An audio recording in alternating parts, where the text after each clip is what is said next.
Okay, hi everyone, Anthony Fantano here, internet's busiest music nerd. I hope you are doing well. Yes, so the long-running, influential, and legendary music publication Rolling Stone put out a list of the greatest hip-hop albums of all time. There has been a lot of discussion, a lot of controversy over this list, and I'm just hoping to go over it myself. I'm not really expecting, in the grander scheme of things, something that is too different in tone than like what we saw recently with Rolling Stone's kind of like, redoing their top songs list and stuff. Very kind of a agreeable list, bland list outside of like a few weird kind of placements. You've literally put Mr. Tambourine Man on the list twice, I think an over-eagerness to kind of praise some very modern and trendy stuff, despite the fact that it's very apparently not going to have that much of a shelf life. But with that being said, starting at 200, we have Travis Scott, Astro World. Okay.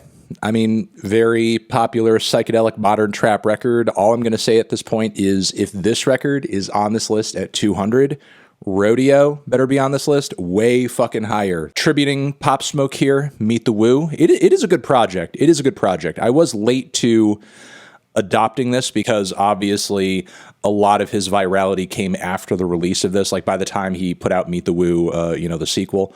Going back to this, it is a very solid New York drill project and probably one of the tightest and to the point projects in that genre that we're ever going to get. Nice. Capone and Noriega, The War Report. This is a good record.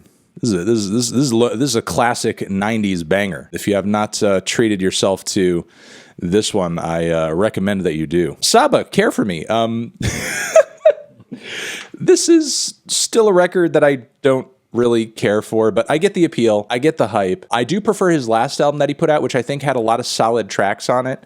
But yeah, keep on keeping on. If you dig it, you dig it. Nice. Sound Bombing too. I mean, super influential project. It's got just about everybody on there who you want to hear in terms of like just high performance in flow, high performance in lyrical content, without obviously like pushing things so far that it just feels like an exercise in technical ability.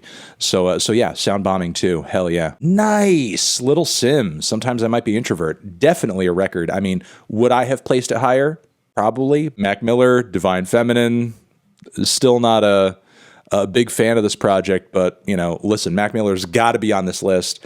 And if this record, one of his more tuneful and less rap oriented projects is landing this low on the list, we've got to have Faces or a Good AM like ranking way higher here, right? Flo Milli. Oh, why is you here? No shade to Flo Milli. I do like a lot of her verses. I love her flow. I love her delivery. But I did not think this was like, a great record. Like this is not one of the better hip hop records of 2020, in my opinion. This is the first kind of placement on the list where, again, Flo Milli has a very distinct vocal flow, delivery that has made her the viral success that she is, but there are so many other things about what she does that I feel like are like lacking and don't put her on the level or past the level of a Sound Bombing 2 or a Gravediggers, because the internet. For many people, 166, this record has gone down as kind of a modern classic. I still don't see it. There are some tracks that have aged very well on it, but like so much of the record is still a slog for me, especially in the second half. Cannibal Ox, The Cold Vein. Nice. 2001. Classic abstract hip hop record, super influential. Fantastic LP production on this thing. Cannot be beat as far as New York abstract hip hop goes. Blank Face, Schoolboy Q, another pick that I'm not super crazy about. Am I being called out here? I don't feel like we're going over this list and my issues with it as much as we are reliving past traumas of opinions that I've had that everyone hates. Polo G, Die a Legend. I mean, the GOAT is better, but then also like having this project placed above all again, like Grave Diggers and Sims and so on and so forth. It's, I think this is a bit of a miss. Okay, interesting pick. I mean, Steinsky, what does it all mean? I have this CD. This is a really good CD. It's like technically a hip hop release. It's also, very much like a Plunderphonics release as well. Getting a hold of this and like, kind of reading into the liner notes and looking up Steinsky interviews if you can, will definitely like, inform you quite a bit as to, like what the state of sample-based music was back during that time when it was being put together and how it's kind of progressed into what it is today. But a cool project and, surprised to see it on here, honestly. How are you putting records on here that like we're literally hot for like 20 minutes? At this point, this just feels disrespectful to everything underneath on the list, honestly. Rock Marciano on here. That's good. That's fine. I mean, there is like, a valid low-key, minimal New York hip-hop wave that continued through the 2010s, and I think very much kind of like laid the groundwork for a lot of the drumless stuff we're hearing right now, and Rock Marciano is an important piece to that DNA, so having this record in the mix makes sense. Yes! Enter the stage!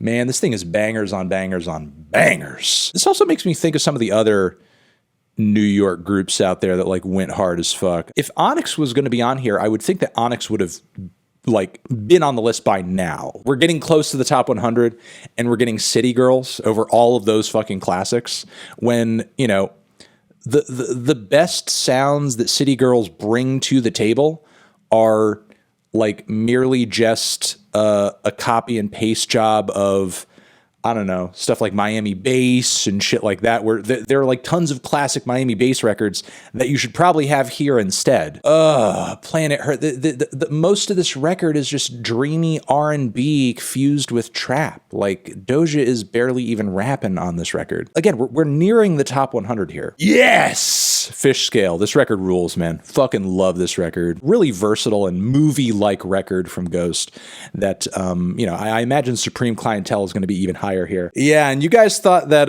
we're edgy now. Fuck. Coloring Book?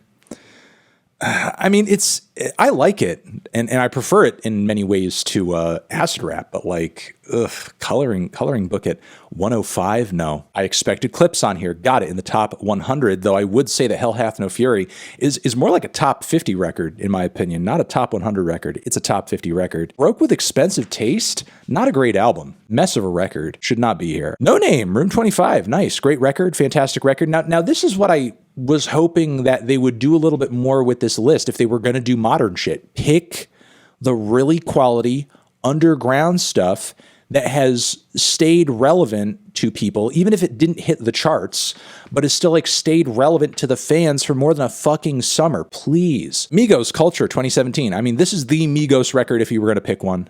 Makes sense to me. I think this record is one of the tightest, most succinct, and important trap records of this decade. But with that being said, where is Flockavelli? Obviously, there's a whole history of trap music prior to that LP, but that album created such a splash, and I think it's deserving of some space on this list, especially if we're getting Culture at 54. The Carter 3, above The Chronic. I mean, essential as far as bling era hip hop of the 2000s, but higher than The Chronic? Acid rap? No.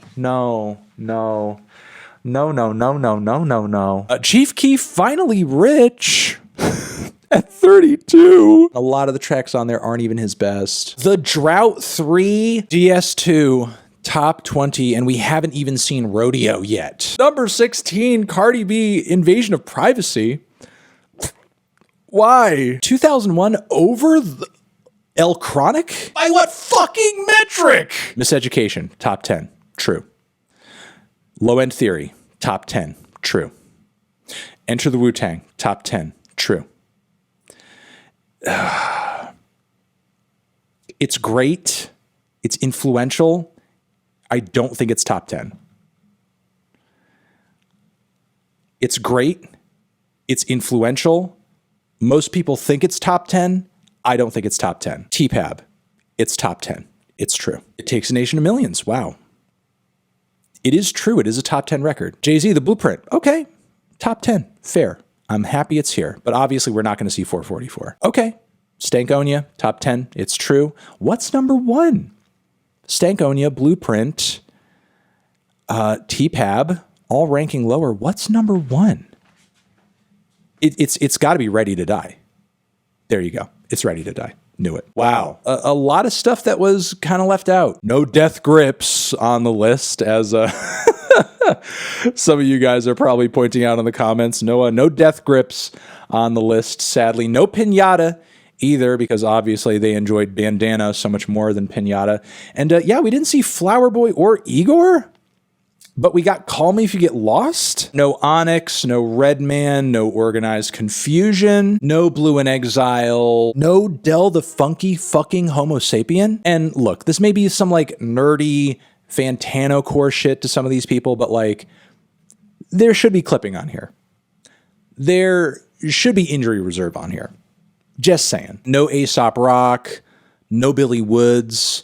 If you're looking for modern, talented MCs who like have lyrics, have substance, have personality, have style, and have good records, like no Denzel Curry. No Denzel Curry. Also, Shabazz Palaces, Black Up, fucking the Lupe Fiasco debut. I'm sure there's more that you're going to add in the comments that I haven't added, but either way, I think this is a swing and a miss. It's a swing and sort of a miss in so many ways. Those are my thoughts on this list.